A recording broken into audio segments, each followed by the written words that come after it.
जंगल में हर तरफ आग लग गई थी। सारे पक्षी उड़ते फिर रहे थे। कुछ के घोंसले जल गए तो किसी के बच्चे आग की लपेट में आ गए। सारा जंगल वीरान हो गया। वहाँ एक चील बैठी रो रही थी। मैं तबाह हो गई, मैं बर्बाद हो गई, मेरा परिवार खत्म हो गया, मेरे दोस्त सब खत्म हो गया, सब खत्म हो गया, मैं अकेली रह गई, बिल्कुल अकेली। वो जंगल चीलों का जंगल था। सारा जंगल जल चुका था। एक चील ही बची थी जो जंगल में अकेली बैठी रोए जा रही थी। यहीं साथ वाले जंगल में बाकी पक्षी रहा करते थे। गुड़िया मेरी तरफ फेंको। गुड़िया जोर से बॉल को हिट करती है और वो बॉल जाकर नदी में गिर जाती है। गुड़िया ये तुमने क्या किया? बॉल तो नदी में गिर गई, अब हम कैसे खेलेंगे? मैं अभी जाकर मम्मा को बताता हूँ। कुकू भाई, मैंने कौन सा जानबूझकर गिराई है, वो तो अचानक गिर गई। कुकू जल्दी से उठता है और अपनी मम्मा के पास जाता है। कुकू की मम्मा घर के बाहर झाड़ू लगा रही थी। मम्मा मम्मा, आज फिर गुड़िया ने बॉल नदी में गिरा दी है, अब मैं कैसे खेलूंगा? गुड़िया बेटी, मैंने आपसे कहा था कि ध्यान से खेलना। कुकू बेटा, अब तुम भी चुप हो जाओ, मैं कल आप दोनों को नई बॉल ला दूंगी। गुड़िया और कुकू चुप करके एक तरफ बैठ जाते हैं। सॉरी कुकू भाई, मेरी वजह से आज फिर हमारी बॉल पानी में गिर गई। कोई बात नहीं गुड़िया बहन, आपने कौन सा जानबूझकर गिराई थी। रानू चिड़िया अपने बच्चों को उदास देखती है तो उनके पास आती है। कुकू गुड़िया, चलो आज मैं तुम दोनों को फूलों के बागीचे में लेकर जाती हूँ। फूलों के बागीचे में? वहाँ तो एक झूला भी है। हाँ कुकू भाई, हम वहाँ खेल भी सकते हैं।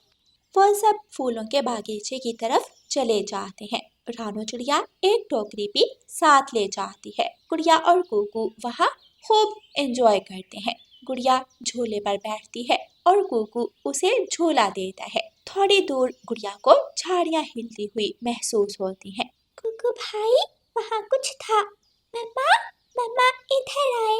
रानू चिड़िया फूलों की टोकरी वहाँ रखती है और बच्चों के पास आती है। मम्मा, वहाँ झाड़ियों में कोई था। बच्चों परेशान मत हो, मैं जाकर देखती हूँ। रानू चिड़िया झाड़ियों की दूसरी तरफ जाकर देखती है तो वहाँ कोई भी नहीं था। गुड़िया बेटी, यहाँ तो कोई भी नहीं है, तुम्हें कोई वहम हुआ होगा, चलो अब घर चलते हैं। रानू चिड़िया टोकरी उठाती है और बच्चों को साथ लेकर अपने घर की तरफ चली जाती है। वहाँ नीलो चील बैठी रो रही थी। मेरा परिवार भी कभी ऐसे ही खुश था, मेरे बच्चे, मेरे बच्चे। रानू चिड़िया वो फूल ले जाकर अपने घर के बाहर लगाने लगती है। बच्चे भी पास ही खेल रहे थे। गोरी कवि वहाँ आती है। रानू, आज फिर तुम अपने घर पर फूल लगा रही हो, तुम अपने घर को इतना सजाकर क्यों रखती हो? गोरी, तुम्हें पता है जब हमारी शादी हुई थी तो मैंने और मानो जी ने एक सपना देखा था कि हमारा एक सुंदर घर होगा जिसके हर तरफ फूल होंगे, खुशबू होगी और जंगल वाले हमारे घर को फूलों वाला घर कहकर पुकारा करेंगे। ऐसे कहते हुए रानू चिड़िया की आंखों में आंसू भर जाते हैं। अच्छा रानू बहन, जो ऊपर वाले को मंजूर, लेकिन सच ही तुम्हारा घर अब फूलों वाले घर से ही पहचाना जाता है। बहुत सुंदर लग रहा है तुम्हारा घर। यूं ही दिन गुजरते गए। एक दिन कुकू और गुड़िया नदी पर खेल रहे थे कि आज कुकू से बॉल नदी में गिर जाती है। ओहो, बॉल फिर से गिर गई। अब तो मम्मा हमें नई बॉल खरीद कर नहीं देंगी, मैं अभी निकाल कर लाता हूँ। कुकू आगे बढ़ता है। नहीं कुकू भाई, रुक जाओ। कुकू भाई। अचानक से कुकू नदी में गिर जाता है। गुड़िया रोने लगती है। बचाओ बचाओ। पेड़ के पीछे छुपी हुई नीलो चील वहाँ आती है और जल्दी से कुकू को नदी से बाहर निकालती है। चील आंटी, हमें मत खाना, हम अभी बहुत छोटे छोटे हैं, प्लीज हमें मत खाना। तुम नदी में क्यों गए थे? मैं अपनी बॉल लेने गया था, मेरी बॉल। चील जल्दी से उड़ती है और कुकू की बॉल नदी से निकाल कर ले आती है। ये लो तुम्हारी बॉल। शुक्रिया चील आंटी, आप बहुत अच्छी हैं। इतने में रानू चिड़िया भी दूसरी तरफ से भागी हुई आती है।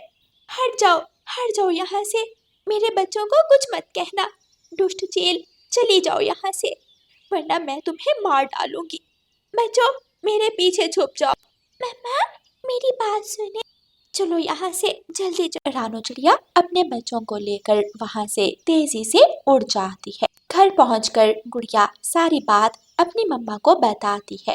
अच्छा, बड़ी अजीब बात है, वरना ये चीलें कहाँ किसी की मदद करती है। और उस दिन झाड़ियों में भी यही चील थी। ये चील मेरे बच्चों का पीछा क्यों कर रही है? रानो चिड़िया अपने घर से बाहर निकलती है तो वो चील रानो चिड़िया के घर के बाहर खड़ी थी। चिड़िया, मैं बुरी चील नहीं हूँ, मेरी बात सुनो। मुझे गुड़िया और कुकू ने सारी बात बताई है, मगर आप हमारे घर। चिड़िया, मेरा परिवार आग की नजर हो गया। मेरा भी तुम्हारी ही तरह एक सुंदर और खूबसूरत घर था, 2 बच्चे थे। मैं बर्बाद हो गई। तुम्हारे घर को देखकर मुझे अपने घर की याद आती है। तुम्हारे बच्चों में मुझे अपने बच्चे दिखाई देते हैं। मुझे गलत मत समझना। चील रो रही थी। रानो चिड़िया की आंखों में भी आंसू आ जाते हैं। चील दी, अगर आप चाहो तो आप मेरे साथ रह सकती हो। नहीं चिड़िया, अगर तुम इजाजत दो तो मैं तुम्हारे घर के पास एक घोंसला बना लूंगी। मैं तुम्हारे घर की रौनक देखकर खुश रह लूंगी। फिर वो चील हर वक्त गुड़िया और कुकू के साथ रहने लगती है। वो उनके साथ खेलती और अपने पंखों में लेकर उन्हें ऊंचे आसमान में उड़ती। रानो, ये मैं क्या देख रही हूँ? तुमने एक चील से दोस्ती कर ली है। गोरी, वो चील बहुत दुखी है और किसी को कोई नुकसान नहीं पहुंचाएगी। ये नहीं हो सकता। चील चील होती है और ये चीलें कभी किसी की सगी नहीं होती। गोरी कभी जंगल के सब पक्षियों को जमा कर लेती है। निकालो निकालो, उस चील को जंगल से निकालो। चील भी वहाँ आ जाती है। निकालो, चील को बाहर निकालो। तुम सब मत लड़ो, मैं कल सुबह यहाँ से चली जाऊंगी। रात होने वाली है। आज की रात मुझे यहाँ रहने दो। गुड़िया और कुकू रोने लगते हैं। नहीं, आप हमें छोड़कर नहीं जाएंगी, आप हमारे साथ रहेंगी। हम चील आंटी को नहीं जाने देंगे, नहीं जाने देंगे। उन सब की आंखों में आंसू आ जाते हैं। अभी वो सब बातें ही कर रहे थे कि वहाँ 2 बड़ी शिकारी चीलें आ जाती हैं। इससे पहले कि वो चीलें पक्षियों को नुकसान पहुंचाती, नीलो चील आगे बढ़ती है और उन चीलों को मारने लगती है। चीलों में बहुत लड़ाई होती है। आखिरकार वो शिकारी चीलें वहाँ से भाग जाती हैं। नीलो चील बहुत ज्यादा घायल हो गई थी। सब पक्षी नीलो चील के पास आते हैं। चील दी, हमें माफ कर दो। हमने तुम्हें अपना दुश्मन समझा, मगर तुम तो हमारी मुहाफिज निकली। चील दी, आप हमारे साथ ही रहोगी। गुड़िया और कुकू खुश हो जाते हैं और नीलो चील उन सब पक्षियों के साथ खुशी खुशी रहने लगती है। प्यारे दोस्तों, इस कहानी को लाइक, अपने दोस्तों के साथ शेयर और चैनल को सब्सक्राइब करना बिल्कुल मत भूलना। आपका धन्यवाद। रानो चिड़िया की ऐसी कहानियाँ सुनने के लिए YouTube सर्च बार में रानो चिड़िया की कहानी लिखें या फिर ये बटन दबाकर बोलकर कहें रानो चिड़िया की कहानी। रानो चिड़िया की ऐसी कहानियाँ सुनने के लिए YouTube सर्च बार में रानो चिड़िया की कहानी लिखें या फिर ये बटन दबाकर बोलकर कहें रानो चिड़िया की कहानी। जग्गू कौवे का आज जन्मदिन था। जग्गू कौवा बहुत खुश था। वो घर घर जाकर सबको अपने जन्मदिन का न्योता देता है। छोटे मिठू, मेरी मम्मा शाम को बहुत बड़ा केक लाएंगी, तुम सब देखकर हैरान रह जाओगे। अच्छा, और क्या क्या होगा शाम की पार्टी में? बहुत कुछ होगा। मेरे पापा ने एक जोकर को भी बुलाया है जो सबको करतब करके दिखाएगा। वाह, फिर तो बहुत मजा आने वाला है। अच्छा, चलता हूँ, मैं कुकू को भी न्योता दे आऊँ। जग्गू वहाँ से उड़ता है और रानो चिड़िया के घर की तरफ जाता है। कुकू घर के बाहर एक डाल पर बैठा हुआ था। कुकू, आज शाम तुम भी मेरी पार्टी में जरूर आना। आज मेरा जन्मदिन है। जन्मदिन? फिर तो मजेदार केक भी खाने को मिलेगा। हाँ हाँ, तुम जल्दी आ जाना। हाँ हाँ दोस्त, मैं आ जाऊंगा। जग्गू कौवा वहाँ से चला जाता है। कुकू दौड़ते हुए अपने घर जाता है। मम्मा मम्मा, आज जग्गू का जन्मदिन है, हम सब जग्गू के जन्मदिन पर जाएंगे। शाम हो जाती है। सब पक्षी गौरी कवि के घर में जमा होते हैं। वो सब केक खाते हैं। जोकर अपने करतब दिखाता है। वो शाम वो सब खूब एंजॉय करते हैं। रात हो जाती है। कुकू अपनी मम्मा के साथ अपने घोंसले में लेटा हुआ था। मम्मा, मेरा जन्मदिन कब होगा? कुकू बेटा, आपका जन्मदिन अगले हफ्ते है। मम्मा, क्या आप मेरे जन्मदिन पर भी बड़ा केक लाएंगी? हाँ कुकू बेटा, मैं आपके लिए भी बड़ा केक ज़रूर लाऊंगी। वो दोनों यूं ही बातें करते करते सो जाते हैं। अगले दिन रानो चिड़िया जंगल जाती है और कुछ लकड़ियाँ काटने लगती है। लकड़ियाँ तो काट ली, बस अब मुझे पैसे मिल जाएं। मैं अपने बेटे के जन्मदिन पर बहुत बड़ा केक लाऊंगी और वो खुश हो जाएगा। रानो चिड़िया वो लकड़ियाँ लेकर लोहार की दुकान पर जाती है। चाचा लोहार, ये लकड़ियाँ रख लें और मुझे पैसे दें। लोहार वो लकड़ियाँ रख लेता है। चिड़िया रानी, पैसे अगले हफ्ते आकर ले जाना। अगले हफ्ते? मगर वो क्यों? मेरे पास पैसे ख़त्म हो गए हैं। अगले हफ्ते व्यापारी आएगा, वो पैसे देकर जाएगा, फिर वो मैं तुम्हें दे दूंगा। क्या आप मुझे थोड़े पैसे उधार भी नहीं दे सकते? मेरे बेटे का जन्मदिन है। नहीं चिड़िया, मेरे पास पैसे नहीं हैं। अगर होते तो मैं ज़रूर दे देता। रानो चिड़िया मायूस होकर वहाँ से उड़ती है और गौरी कवि के घर जाती है। रानो चिड़िया गौरी कवि के दरवाजे पर दस्तक देती है। हाँ रानो चिड़िया, क्या बात है? गौरी बहन, क्या मैं अंदर आकर बात कर सकती हूँ? हाँ, आ जाओ। रानो चिड़िया गौरी कवि के घर चली जाती है। गौरी बहन, मेरे बेटे का कल जन्मदिन है, मैं उसे सरप्राइज देना चाहती हूँ। क्या आप मुझे कुछ पैसे उधार देंगी? मैं अगले हफ्ते लौटा दूंगी। अच्छा, तो ये बात थी जो तुम अंदर आकर करना चाह रही थी, मगर मेरे पास इतने फजूल पैसे नहीं है जो मैं सब पक्षियों को बांटती रहूं। चलो जाओ यहाँ से, कबूतरी से ले आओ, बड़ी दोस्त है ना वो तुम्हारी। रानो चिड़िया शर्मिंदा होकर वहाँ से चली जाती है। मैं क्या करूँ?